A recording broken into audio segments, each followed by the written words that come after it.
Check, check, check. Folks, if you could turn your phones to silent, please.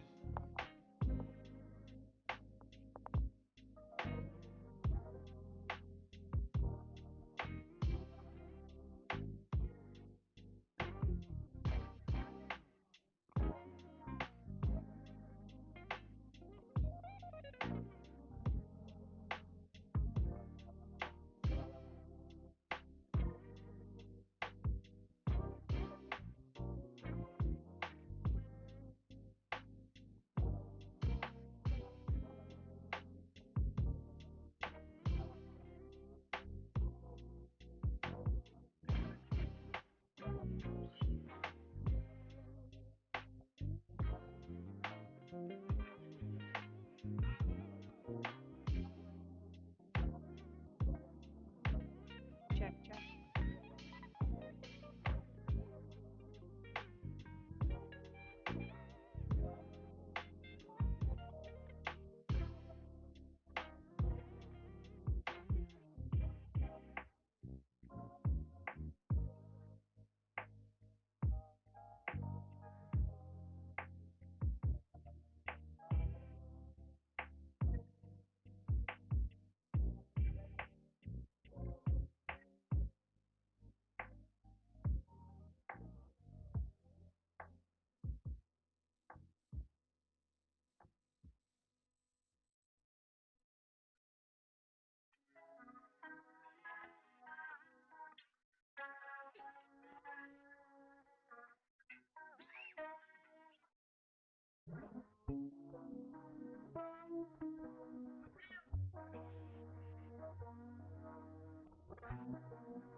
Hello, hello.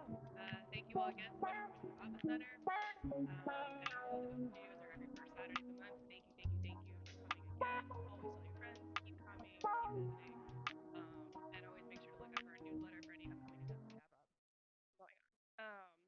At the end of the artist talk, there is a microphone over by this stage, right?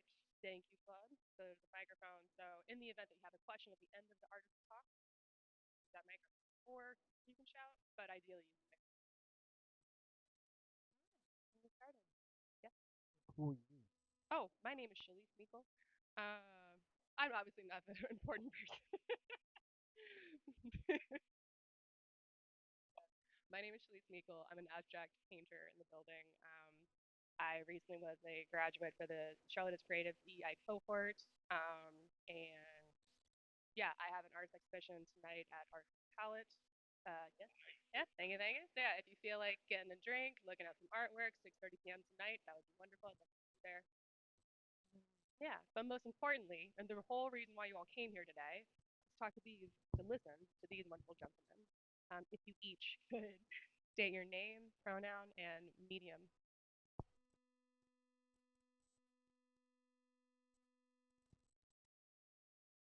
Hi, my name is Kevin Harris. I am a oil painter specializing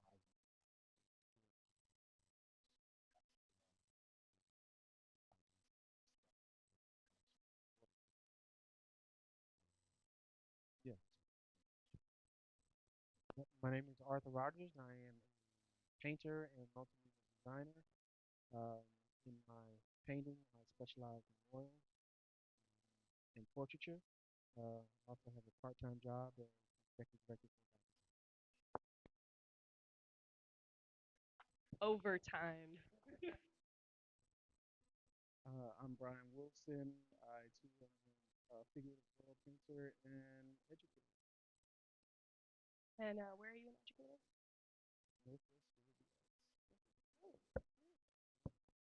And then two very, very important questions that I forgot, unfortunately. You need to know your favorite color. And then if you went to college for art for your art career, mention that, or if you were self-taught. My favorite color overall, but I also in my art, my favorite color. Um, I am self-taught, so it did not go to college. When did you go to college? I did take college level classes, but I can't. I went to the military. Basically. Right, so there's at least two vets on the panel. Are there three vets? I was in- That kind of counts, right? Thank you for your service. Um, I did go to college. Graduate of East Carolina University, the School of the Art. My degree is a BA in Communications Arts with a concentration in illustration. Um, my favorite color, contrary to popular belief, is not purple.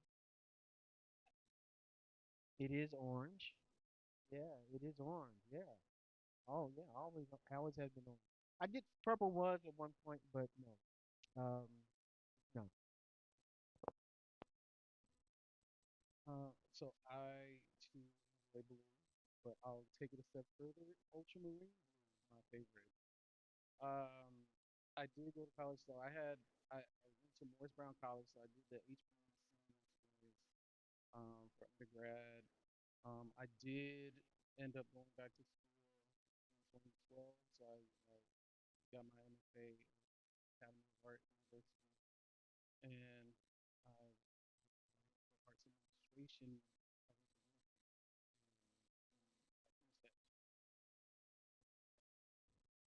I went to That was yeah. Excuse me. How does your background shape your art and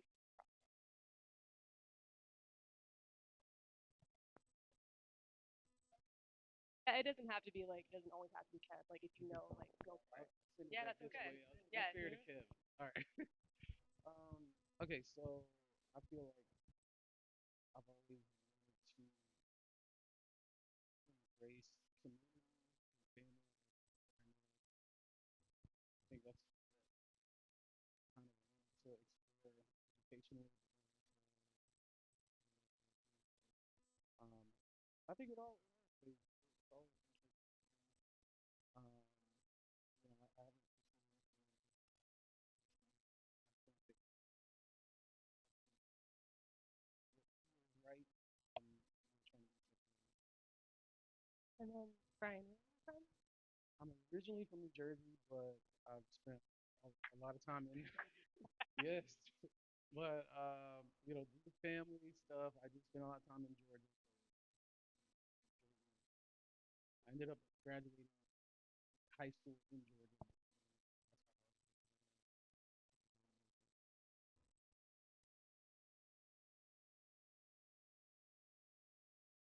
To be clear, state the question again. Yes. So, where are you from? And then how does your background shape your art and your process? Right. So it's hard to I I I claim Wilmington, North Carolina, as my hometown. That's only because that's where my mother is from.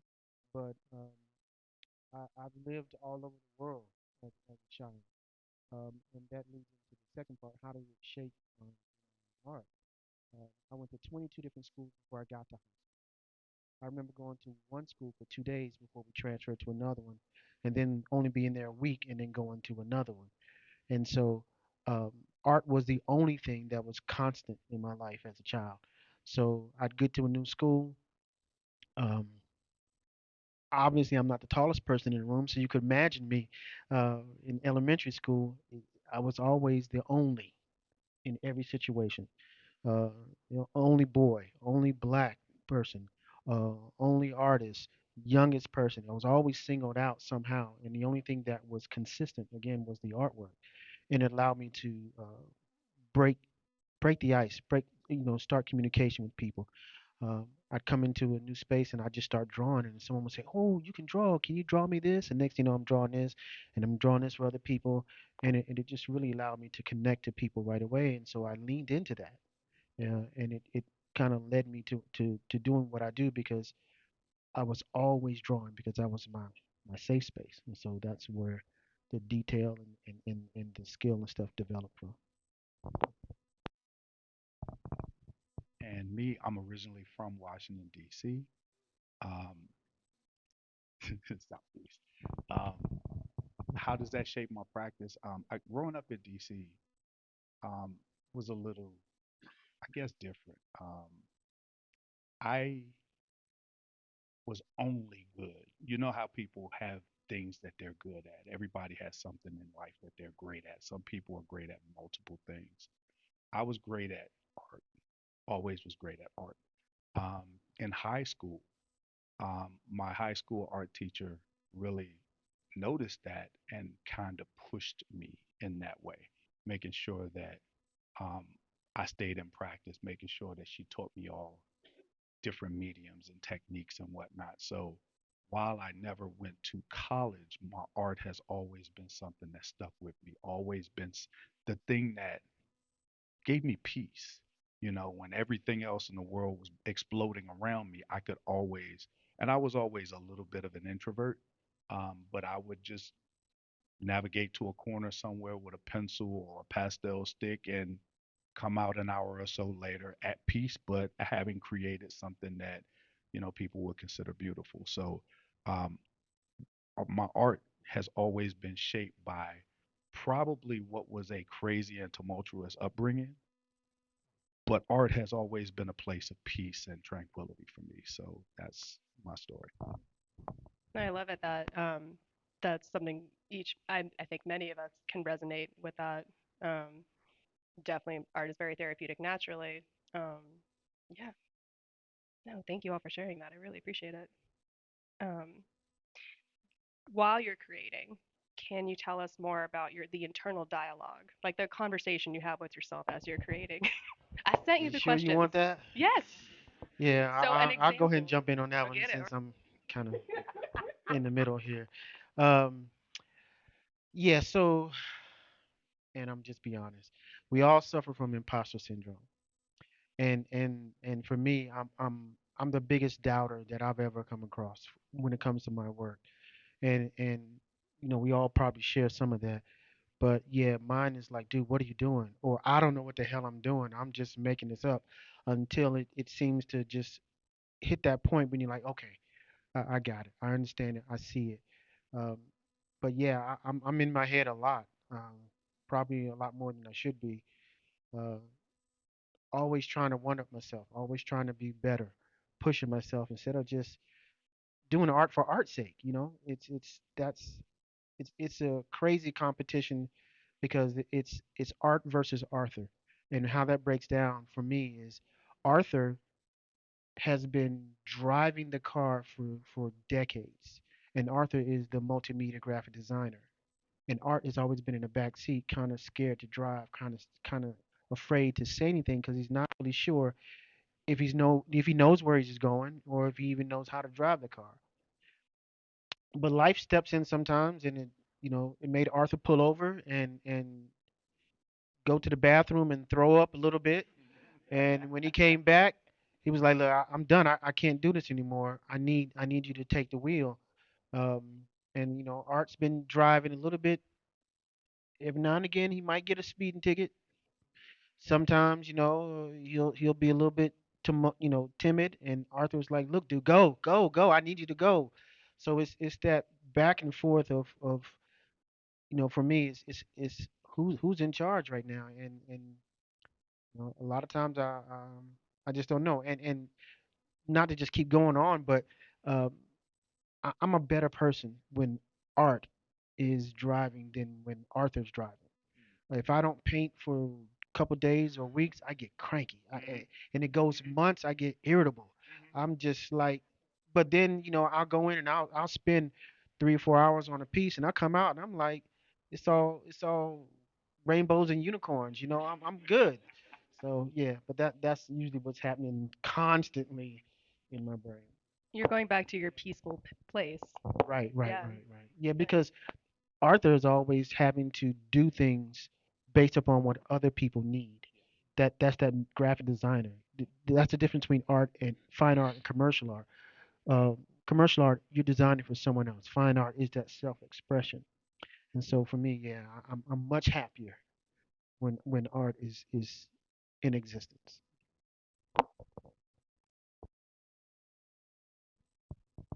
I definitely feel a lot of that. So yeah, that's definitely like so the studio is definitely my sanctuary. Um, I think the thing I've had to try to overcome that I've finally kind of getting over this last year or so is getting the professors out of my head.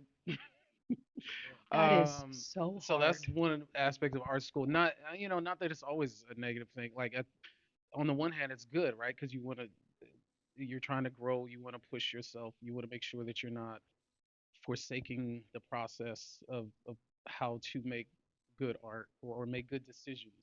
I'd rather focus on what kind of decisions I'm making because let's be honest, whether the art is good or not, everyone else is going to decide for themselves. Um, I think I'm in my head more after the fact because I like when I'm painting is more meditative. Like I find that even if I'm like I've done something enough, it's been like color mixing is repetitive enough now. Like I'm not really thinking, so I just go, I make the decisions, and it's like once the work is done, then I have that issue of who's who's on board with this or who's not on board with this or whatever. But that's again that's that internal dialogue, and it's like, well, stop. Now I realize I'm just gonna don't worry about it. Because like art versus Arthur, like really, you just am I further along than I was last year? Let's start from If I can give you any solace, the professors, especially like the maybe the ones that were like frowned upon, that like stay the voices that stay in the back of your head, those definitely quiet after a while. But I always remember the professors was like, I treasured you. I treasured those lessons. There are lessons I will always take with me. Yeah, like not the intern, like not the critic necessarily. Yeah. Um, but it hushes over time for sure. Yeah. Yeah. For me, um, my internal dialogue is more about pushing and driving forward. Um, I've been professional for a long time, um, even though I held down a job um, prior to moving to Charlotte. I made a decision to just really move in this direction. I realized that I had the skill and the ability to do it, and that there potentially was a future for me in this way. But um, I worked so hard at my job that there was minimal time. So first and foremost, thank my wife for, you know, helping out with the children while I got down in the basement in the DC area and worked on my craft. When I decided to move to Charlotte, which was also a surprise for her, so snap it up for her again. But when I decided to move to Charlotte, it was under the guise that at some point I'm going to move to an area that the cost of living would not be so astronomical where I could focus on art. Whether I had to work or not, I would have more time and more energy to work on my art. Um, as far as my internal dialogue, while I'm creating, my internal dialogue is always subject matter. That's where I struggle. What am I painting? Why am I painting it? Trying to figure out the direction that I'm going with a particular series or a particular subject matter. Anybody that's followed me knows that I jump around. I jump around from subject matter to subject matter. So it could be people, it could be land and seascapes, it could be abstract. I'm just all over the place because I find that I'm stronger when I'm learning and growing. I always want to be pushing in that way. I don't ever want to be that person that says that there's something that I can't do. So my internal dialogue is always about pushing the narrative, pushing forward. How can I challenge myself? How can I move forward? What's going to give my collectors value in the long run? And that's me in a nutshell. Oh, what did you? No, no, no, not that, not that, not that. Oh, it's right there. ADHD. I apologize, y'all. It popped in my head and then it ran away. Um, Going to school, critic. Yeah, it's gone. Um, it'll come back. It'll come back. About Um, 2 in the morning, you hit me. Literally. Yeah. And then I'll text you all and you'll be like, please stop. Yeah. Okay, so we've mentioned how imposter syndrome, like that seems to be like the commonality in the internal dialogue. Maybe not all the way across the board. But my next question for y'all is, do you allow like play in your artwork? Like when it's just art? Not Arthur, not Brian, not a curator, not a critic. Like when do you play? Get it? I am always playing. Yeah. Everything about what I do is playing. When I'm palette knifing a portrait, that's just because I think I can and I try and figure it out and just plop some paint on there and figure it out. But everything that I do, including my recent passion and love for watercolor, is about playing. So sorry, that's what it was. Being a bachelor student, and I dabbled my toes in the MFA program and I dropped out. But something they beat into you in art school is the concept. Why? What are you painting? It's like I don't know. Because I can, because I want to, because it's pretty, because I like the yellow. Whatever your answer is, that just gets taken away from you, honestly. It And does. it's It does. That's that childlike expression that education takes out of you. It's the saying that yeah. ignorance is bliss. Because a lot of times, you did art just for art's sake, and it was just because you wanted to. Why am I painting this? Because I wanted to. There's no reason behind it. There's no message behind it. It depends on the market that you're going after, or whether or not you want to go into that. But um, a lot of times, the subject matter that I like to paint um, has nothing to do with anybody else but just me.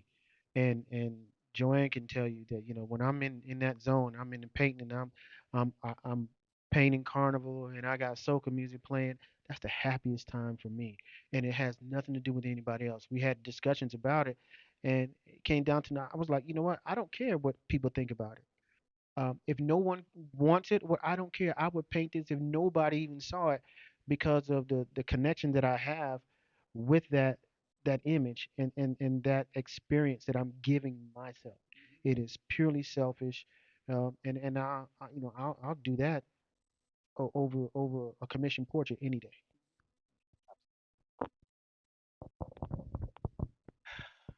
I don't know what I put on that document when I Mhm. responded, but I probably struggled with that one because I haven't really. So I've declared this year that I will do more of that. Just that, because I feel like I've always, at least ever since I finished in 2015, I said, okay, my goal is I'm gonna hit the ground running. So I'm gonna get out there and and I've been blessed to do that.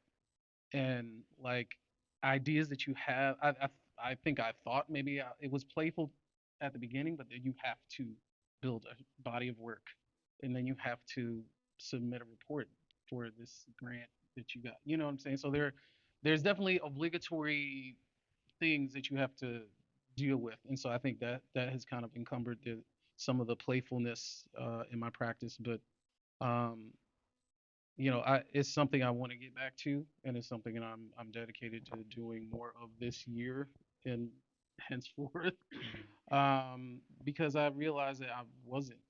It's important. Yeah, It's yeah. important in your development to give yourself that space to fail, because it doesn't have to be perfect every time. Um, and one thing that I didn't explain, I taught art for on the collegiate level for 20 years, and one of the things that I would do with my students is we would put up a giant backdrop of backdrop paper, white backdrop paper, and I would tell them, this is your exam. You got to take these sponges, dip it in the paint, and throw it at that, and come up with a composition for that, just so it's not structured, just so it's fun, and to keep that playful, childlike approach to art, because, like you said, your instructors, your professor can take that out of you. You can overthink things, and that voice is always in the back of your head, uh, telling them not to do this, or reasons why you should do this. And one of my goals as a professor and instructor was not to be that voice in the back of the head telling them not to, but to do. Yeah, have fun with it. Yeah, just Nice. paint, damn it, right? Exactly. Exactly. Um, I was a little nervous to ask you all that question. I'm so excited to get such this feedback. It's wonderful. Yeah. Very cool. I don't want to roll around naked on canvas or nothing like that. That's what you're That's talking my job. about. That's Not my yet, job. anyway. Well, so then with that, from your upbringing and what artists do you look up to? Are there any artists that like look over your shoulder as you're creating, essentially? Does that make sense? Yeah. Bryan Wilson? No, No. seriously, yeah, I Arthur do. Rogers, Brian Wilson, No, no, seriously, Gordon Bryan. James. And Gordon he can tell you, James. I've called him up and gone to him, just to open up and just say, hey, I'm thinking about this. What do you think? And basically, he's like, get out of your own head, dude. Just basically what he's saying. But yeah, there are a lot of artists in the building, here at VAPA that I follow and look up to and go to.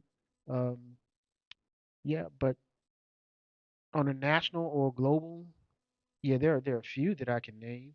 Um, David. Maybe even historical, like just Historical? Oh yeah, yeah, yeah. yeah. Caravaggio is like one of my idols.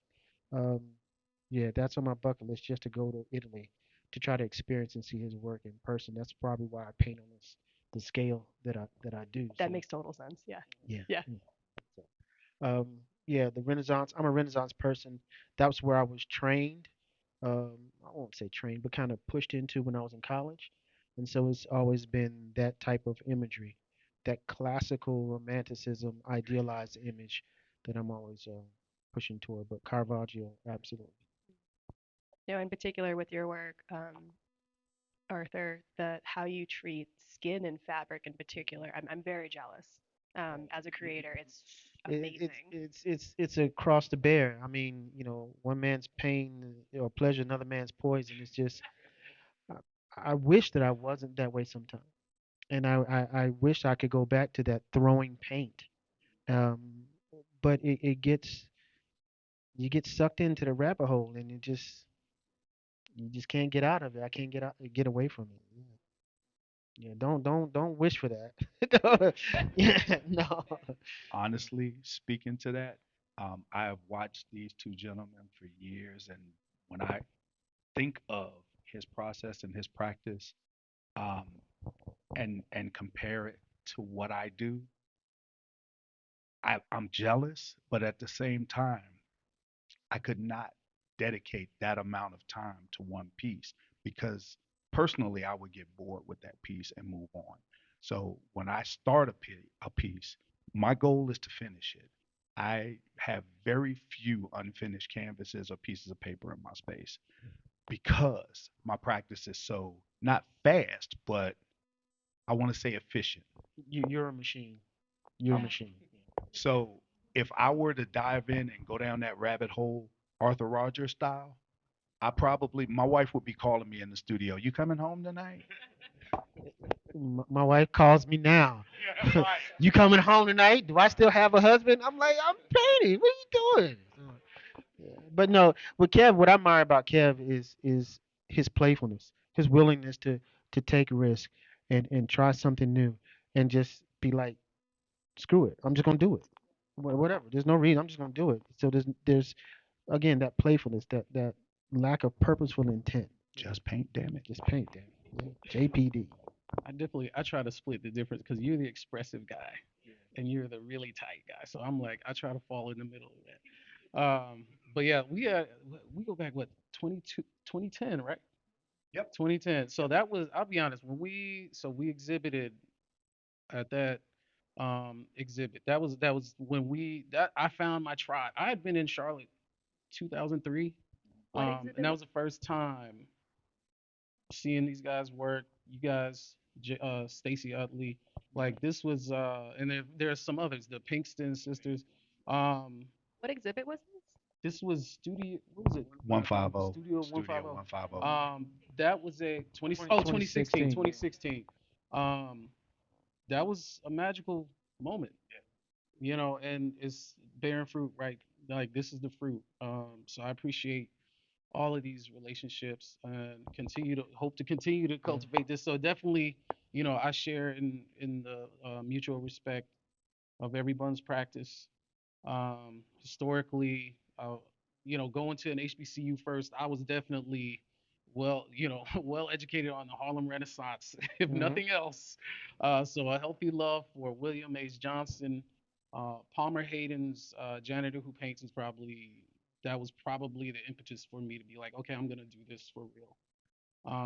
Because I was the educator who paints, and so um, Kehinde Wiley's success, I think, was more than anything was like, damn, this dude really like he's doing It's this. Like this insane. dude is rich. It's Like, and insane. so besides Yeah. these massive, imposing canvases and the subject matter, this whole power dynamic shift with black males and the poses in the context of these Renaissance paintings, that was incredible. Um, but I think I looked past just the practice of painting and just like what he was able to do in the industry.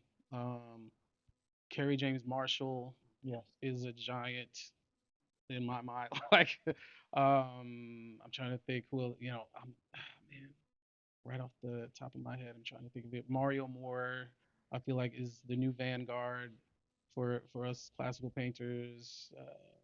I'll probably rattle off a David bunch, but Kaysen.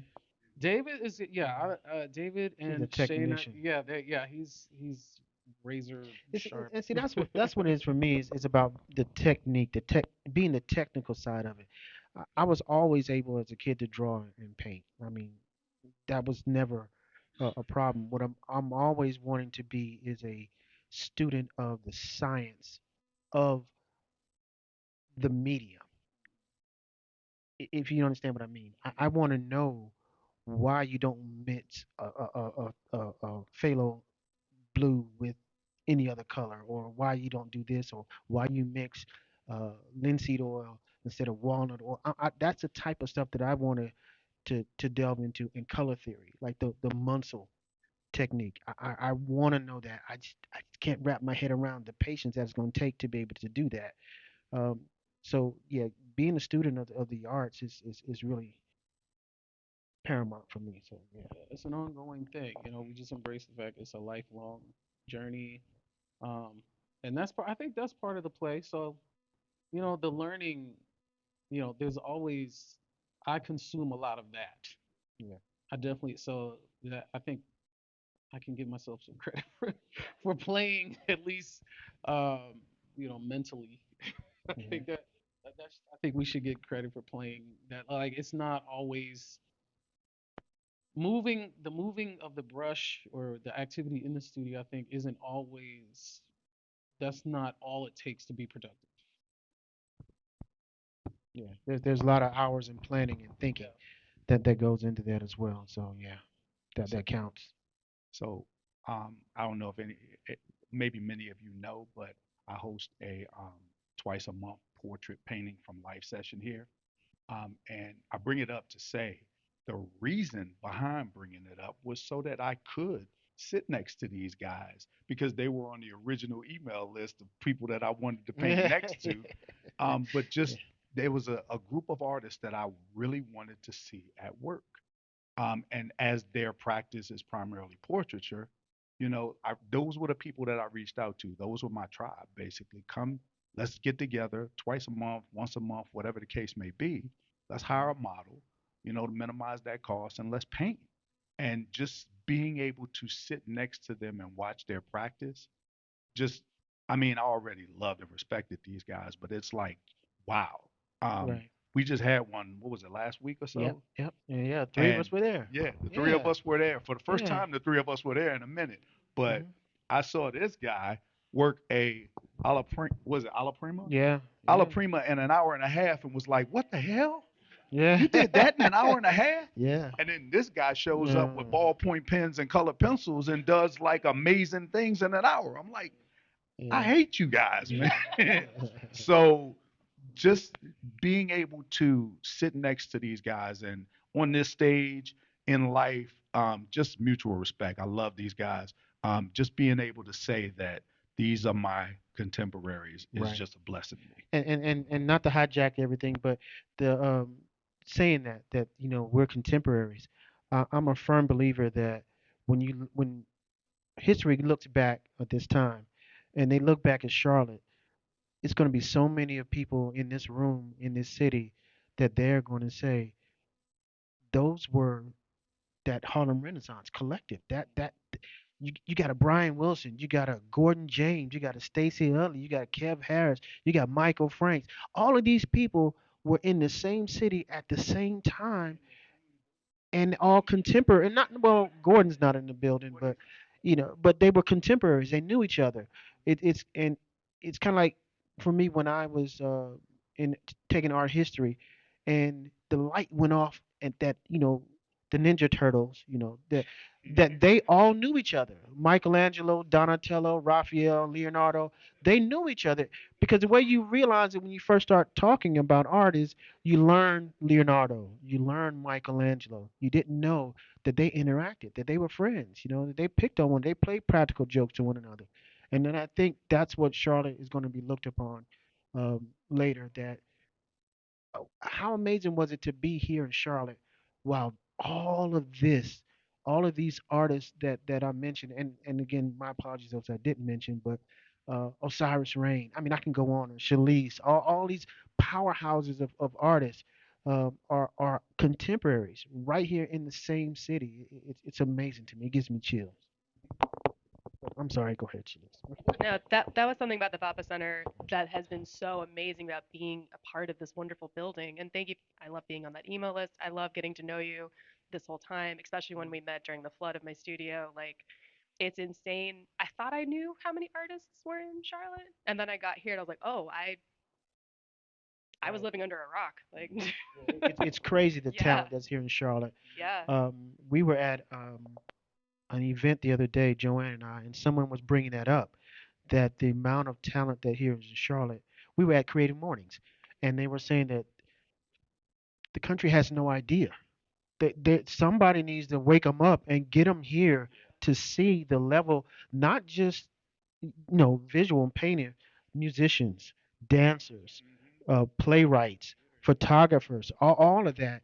The talent that is here in Charlotte is untapped, and somebody needs to get Hollywood here and let them know, you know, this is where it's at. Yeah. Let's fix 277 first. Yeah. Wow. Yeah. And then bring them. um, no, and I love how much the conversation's just flowing. The second this lineup came up, I think we scheduled this about it's like Actually, about a July. year No, ago. about 6 months ago Was is it when six I got. months Yeah, ago? it's about 6 months Okay, ago. it was only 6 months ago then. It feels like a year ago. Yeah, it feels like So I've been very excited for this talk. But that's something, a few more things we got to know from y'all. Um, while you're working, how do you avoid writer's block and or fear? JPD. What's it. There you JPD? go. Just pay Kevin. Oh, duh. That's his motto. It's a No, no, Kevinism. that's Sorry, it's a his Kevinism. motto. Yeah, that's not mine. Yeah. Yeah, you just get to it. Honestly, I don't feel like the block is more detrimental if if it keeps you from getting to the studio. Once you get to the studio, well, myself, just speaking for myself, I think once I get there, I'm straight. Um, Yeah, it is always about that step forward. yeah, You gotta move and take that step toward that studio to get started. Um, but yeah, for me, once I'm there, I'm good. If the hard part is getting there, he'll walk in and he'll like, "You paint anything?" I'm behind the computer working. No, I'm not. He's like, "Get over there and paint something." But once I get over there, the next thing you know, I'm getting the phone calls 9 o'clock at night. You coming home? Yeah, yeah. I'm painting. Yeah, 10 o'clock. Okay. Yeah, yeah, because it always takes me long to get over there. But once I'm there, yeah. But the writer's block, there's so much that I want to paint. There's so much that I want to create. Um, yeah, it constantly keeps coming. Yeah, well, it's constantly bubbling up that I want to do this. I got a list of paintings that I want to try to do.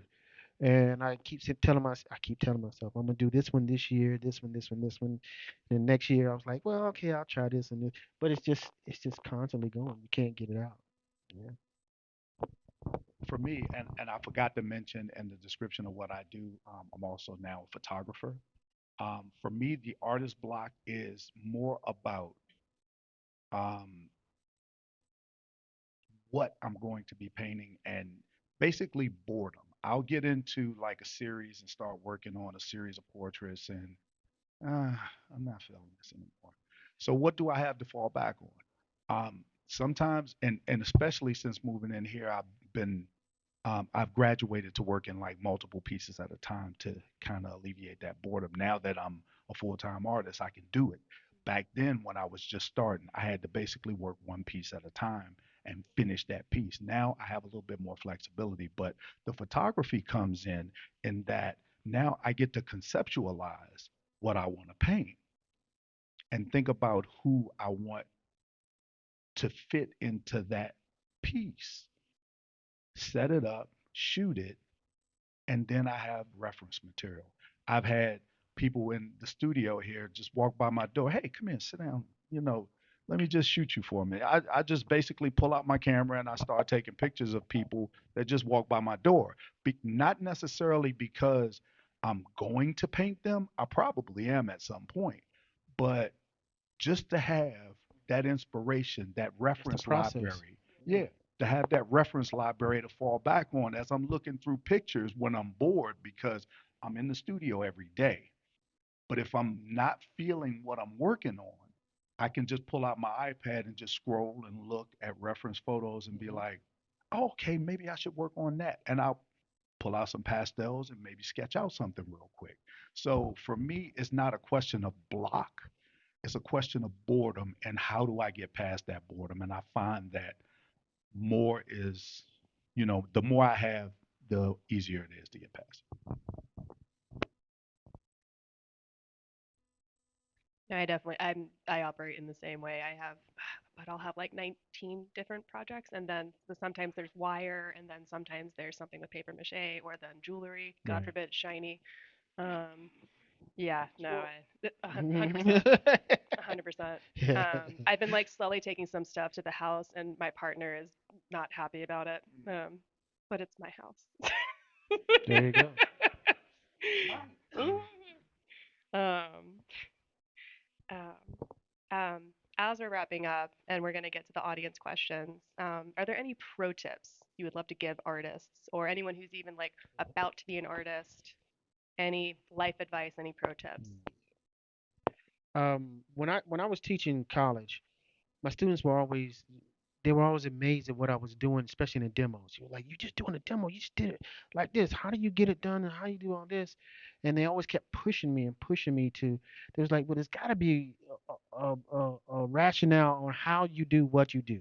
There's got to be some type of formula of how you do what you do." So they kept pressing me, and so I took it upon myself, and I came up with a formula for good design. I won't say good art because that's a whole nother that's a whole nother movie, and I don't want to get into that. But and so I came up with this formula for good design, and it's bulletproof in my opinion. I've looked at it. I've had other people looked at it. I've taught it. At some point, I can show. If you're interested, I can show you. It's a real simple, but it's based upon the elements of art and principles of design, and how you combine those. But the one thing, the unknown, the X factor to all of that is passion. I can teach you all of the elements of art and the principles of design, but I cannot instill passion. I cannot make you be here 3 o'clock in the morning working on something. I can't. I can teach you all the ways to do color theory and composition. Can't do it. The thing that I always tell people is that there's a difference between ability and desire. You can have all the ability in the world, but if you don't have the desire to use it, to push it, and that goes even further into life. Uh, if you don't have that passion, it's just not going to happen.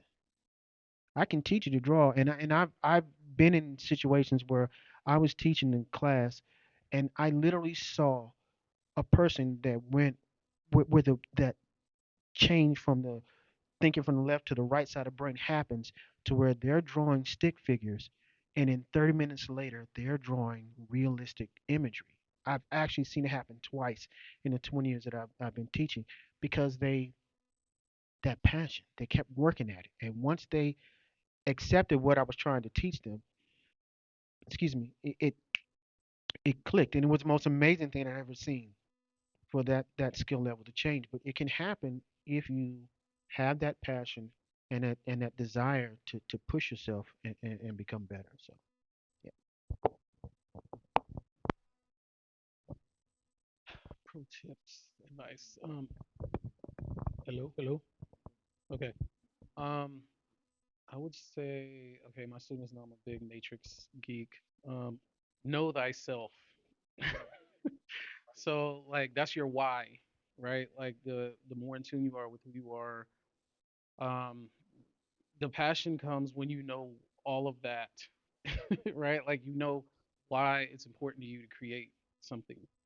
Um, I feel like that's what's gonna push you, and that's that's your guiding light, so to speak. I think that's your objective, just like a nonprofit has a mission statement. I think your why, you have to have that firmly established for yourself as a creative, because there's a lot of noise that causes you to vacillate back and forth.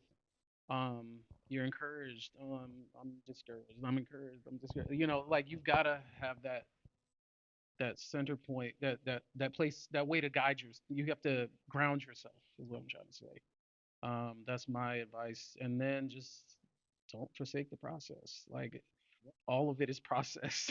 The life navigating how life tries to usurp your painting time or singing time or whatever.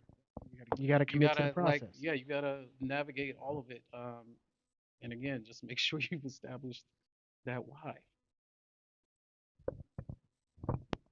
Mine I can break down into a series of Kevinisms. That's what I call it. Hmm. First things first, to piggyback off what Brian was the Matrix reference, there is no spoon.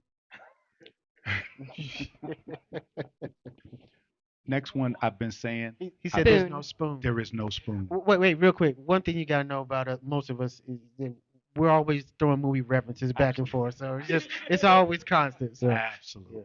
All right. So the second one I've been saying the whole time, Arthur even threw it out. Just paint, damn it. If you're an artist and you want to be an artist, the only way to be a great artist, you gotta paint. Damn If it. you're not painting, Damn it. how how are you going to be considered an artist? So just paint, damn it. The last one, and it's as simple as well. Basically, closed mouths don't get fed. So if you painted this masterpiece and nobody knows you painted this masterpiece, It's you will not art. never sell that masterpiece. It's not art. It's not art. So you have to be your own advocate. You have to be your own marketing machine. You have to put your stuff out there. If nobody knows that you did it, You didn't do it. So that's in a nutshell my pro tips. Paint and talk about it. Damn it. Yeah. Perfect. Perfect. My professor in undergrad used There Is No Spoon. It's still my favorite. Still love The Matrix. There is no spoon. Um, and as far as be your own advocate, is there anywhere we can see y'all's artwork out in Charlotte besides the VAPA Center? No. Oh, No. where were you? You were in the Mint recently, Yeah, right? yeah, Yeah. but now it's well, if you want to go to his house and knock on his door, Oh, and so the piece she's talking about is on the cycle on the rotation. It's in Quincy Lee's home, but yeah, no, I don't. My work is mostly in private collections. It's not in a gallery anywhere. I don't have a vast body of work because, like I said, I just started really painting again in around 2015. Took like a 15-year hiatus from drawing or painting anything. I went a whole period of my life I didn't draw anything. I was focused on graphic design, multimedia, photography, because I was paying the bills. Arthur was driving the car. Um, so I don't really have a vast body of work, and I don't work that fast. And now that I'm in this position, I just don't have a lot of time to do a lot of pieces. But yeah, most of my work is in private collections somewhere, or you can go online, Instagram, I guess. And to speak to how impactful his work is, it's nowhere. It's here with him. And he's well known. And it's just amazing that this guy is, yeah, Checks in the mail. checks in the mail. Yeah, I got, we also have a saying that we share between each other. That, I hate this guy. I hate this I guy. hate this Every guy. time I see him paint something, man, I hate you. But for me, no, my work is not currently in any galleries or anything. I've had gallery relationships. Right now, my focus is on painting, creating a new body of work, and then we'll figure out where we go with it from there. But my whole purpose right now is new art. Well, there is one place if you want to see one that you can walk into and openly see.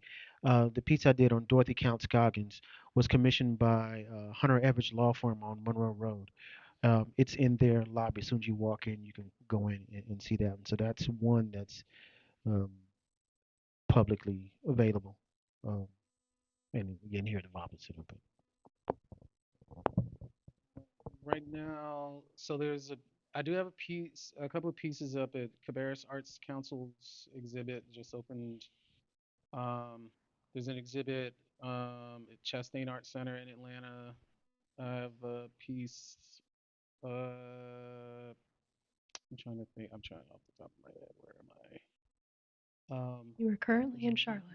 Charlotte Cabarrus. I covered. Yes. That's a good spread, though. Yeah. I just made a spreadsheet for my paintings. Yeah, because I couldn't Yep. Actually, I do have a couple pieces over at galleries at 811, but that's about it. Yeah, but that's nice that you get to walk around the VAPA Center and see these wonderful men's artwork around the building, and then also there's a few um, works up in display publicly. Maybe you're traveling, maybe you visit Atlanta soon and you go see what where Bryan's work is at. But now, if you gentlemen are ready, we're gonna get to the audience questions. let's go for it. Let's go. Anyone? None? Okay, we're out of here. Yes. Is that Richard? Here comes Rich. Turn the mic on. It's on. No, it's the battery. You got to change it. The red light's on.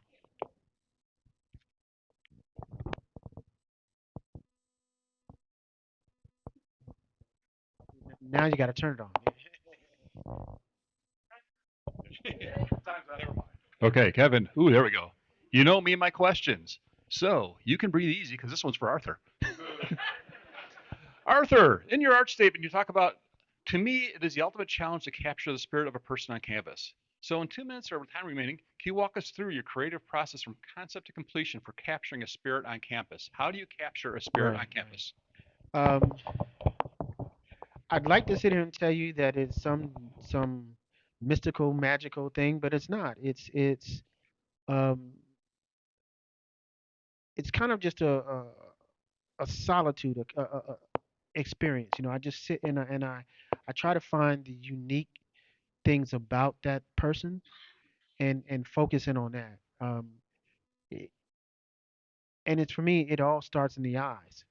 Um, Joanne likes to say that's her favorite parts of my paintings are the eyes, because I try to capture that light, that soul, that depth that's in the eyes. And so for me, that's where it starts.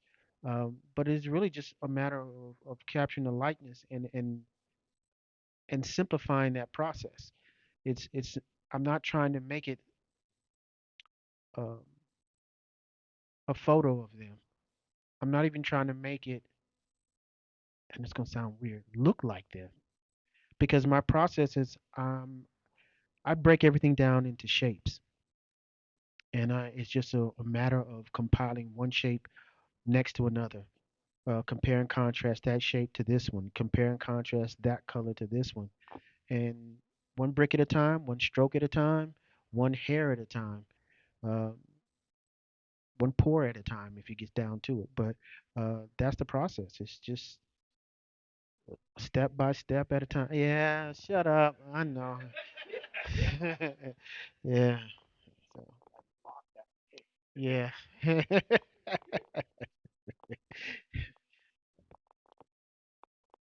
Any other questions? Okay, we're out of here. I have a Oh, question. damn. Yes, you're not out of here yet. Yeah. I know because I know that two of you. I don't know about Brian, but I know two of you were art pop artists, Yes. and one of I your was pieces too. you were too. Yeah. Yeah. Okay. So Yeah. yeah, Trifecta. it's trifecta of art pop. You Yeah. want to talk a little bit about how that influenced your life? He's gonna have to abstain. Yeah, I gotta No, go. I'm Brian joking. I'm usually joking. gotta go last. Yeah. We'll go last. Um, I'm a two-time art pop. I don't know. I'm gonna say winner, awardee. It's so what is art pop? Art pop Street Gallery is uh, a nonprofit program where they take artist work and in conjunction with sponsors and Adams Outdoor and a couple other um, audience media and so forth, they take and display their work on billboards. And how it started, and if I'm right, correct me if I'm wrong. Um, they take billboards that have not been sold, so to speak, and instead of having a blank billboard or an old experience up there, message, they'll donate it that and display artist artwork on it. And it's run by Wendy Hickey, and this guy's on the board. That's why he seems going to go last. Um, but that experience was great for me, and the process to get on that. The first time I did it, I was like, uh, again, my brain telling me not to do something because, you know, that's what it does. And so I was like, no, I'm not gonna do it. Not gonna do it. 11:59, I hit the button and sent it in because it had to be done at midnight. And then a couple days later, I was like, oh, I did get it. And so it was pretty gratifying to see my work, especially my personal body of work, up on that billboard. And then the second time I went around, I intentionally, once I understood it a little bit more, I intentionally designed a piece just for that purpose and that purpose only. So the thieving piece that you see in the hallway, that one was done. It's a guy with the arm stretched out. Was purposely done in that format to fit that. So yeah. I think that's a very unique experience for an artist because I mean that's a different venue, right? Like that's something that's relatively new for a lot of people is just mm, perceiving your art on that scale and at that level is pretty amazing. Like I don't know who who wouldn't be wowed by that. Um, but I think beyond that, the network that you become a part of, like year by year, this is growing exponentially. And there are people that I like how every year is a class, its own cohort, and so there's something special there. Um, Even to see, you can kind of see where your peers' career trajectory goes. Like I remember my year, Kenny Yuen. it was in my class, and like Kenny is like straight up international now. I don't know the last time I don't know how often he comes home. That's just one example. Um, so just really getting to know, your other artists. You can see who else is here in Charlotte. I'm enjoying seeing who all either they've been here and I didn't know, just like Shalice mentioned earlier. Like I thought I knew who all was here, but I think in the last 10 years, there's just so many other artists that are here, and that's kind of what's even not being a part of like a current cohort. You get to see like, oh, this is the first year. I don't know any of these people. Like, wow, where y'all been? Okay, okay, welcome. So it's interesting. It's You getting definitely. old. That's what it is. Yeah, yeah. We all got the salt and pepper going on.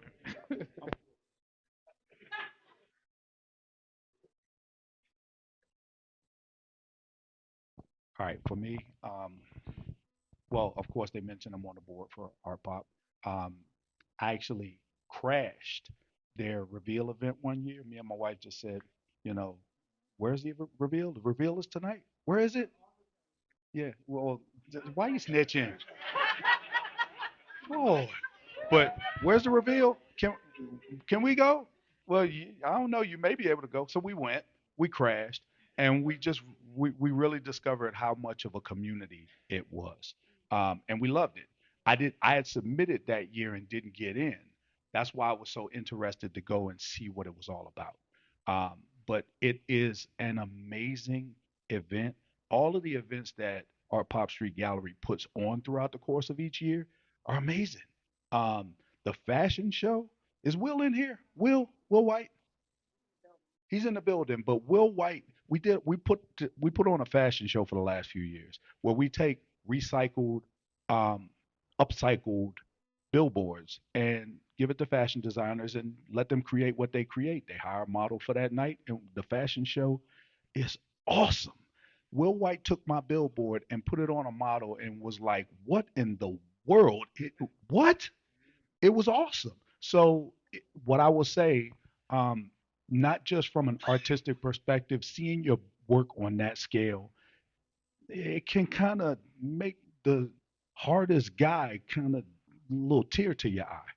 I'm not playing, but I will also say that if anybody here, here's the plug, wants to be involved with Art Pop Street Gallery, go to artpopstreetgallery.com. Take a look at what they're doing, what we're doing for the community, for the arts in general. And if you want to contribute, by all means, we are always, always, always looking for contributions because we are a nonprofit. But at the same time, we sit in the VAPA Center, which is also a nonprofit organization. So if you want to contribute there as well, highly encouraged because you're in the building, you see what we're doing.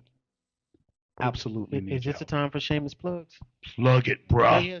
So while we're on that, I would be remiss if I did not go back. And you mentioned where you can see my art. Well, I'm represented exclusively by 989 Studio Gallery, who was in the building. I know Brian, myself, and I'm not sure of Kevin. I think not, but we are also part of the Charlotte International Arts Exchange, um, which is a program being put together by 989 Studio Gallery and Joanne Rogers, um, where we are going to uh, do a cultural arts exchange with artists in Kenya. So we're going to go in April to Kenya. They've got some arts programming, some classes, some cultural exchange. It's a cohort of about 10 artists that are going to go, and then later in July, those uh, those artists in Kenya are going to come to Charlotte, and they're going to do a residency here in Charlotte and get to experience our arts and culture, do some classes, some exchanges like that.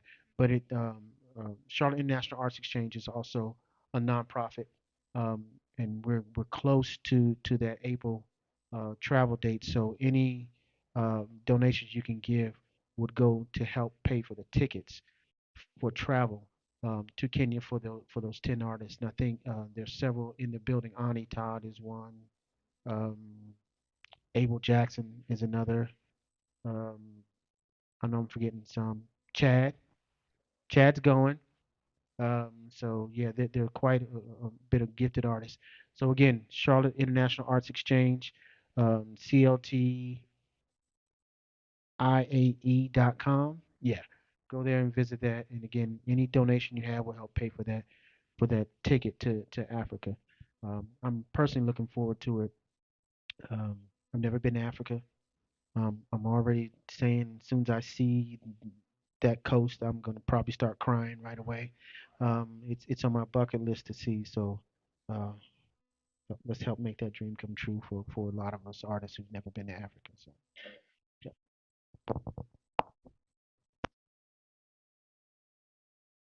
yeah, you can. What do you mean? Donate to the VAPA Center Online on the website. at Oh, at the VAPA Center, yeah, sure. You can go to the website. There's a QR code there or a link to a PayPal link. You can definitely donate to the VAPA Center. Every little bit helps. Um, we are launching our first ever official fundraising campaign coming up. This is not Arthur speaking. This is not Art speaking. This is Arthur speaking now. This is the executive director part of it. We're launching our first ever fundraising campaign later this year. We've got quite a bit that we need to do to upfit this building um, and get it where it needs to be from a code standpoint to continue doing business that we're here. So, shameless plug, go to vapacenter.com, walk the building, you'll see QR codes. Take your phone out, send it. We are a 501c3 nonprofit, so um, your donations are completely tax deductible. And you'll be supporting over 363 now creatives in this one building. So,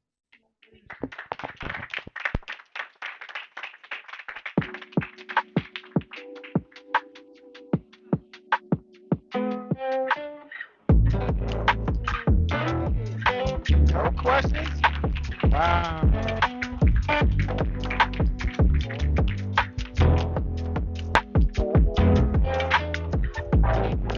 Thank y'all for coming. God bless you.